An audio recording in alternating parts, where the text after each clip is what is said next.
Hello everyone, welcome back to GHL Unlocked. Today I'm going to show you how to add a new trigger for when a lead calls in GoHighLevel.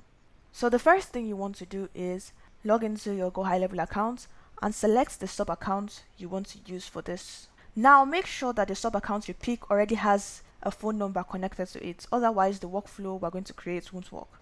Now scroll down on the left panel here and head over to automation. In workflows here, select create workflow and start from scratch.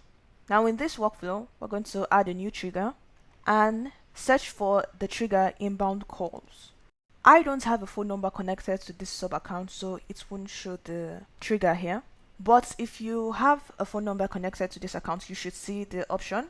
So simply select it once you see it. I'm just going to use something else to give you an example. So once you select the inbound call trigger, you can add a filter. And this filter lets you make additional changes to the trigger. You can select the standard fields, the call status, whether it's an inbound call or a missed call or something like that. Once you've made all the changes you want to the trigger, simply click Save Trigger. Now click this plus button at the bottom here.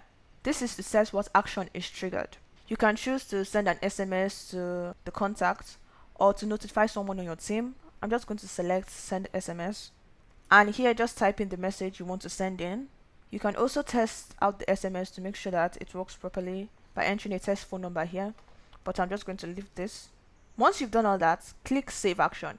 Now toggle this from draft to publish and click Save. That's how to set up a new trigger for when a lead calls in GoHighLevel. If you have any questions, make sure to leave them in the comment section below. If this video helps you out, make sure to leave a like and subscribe so you don't miss out on more videos like this. Thanks for watching, and I'll see you in the next video. Take care.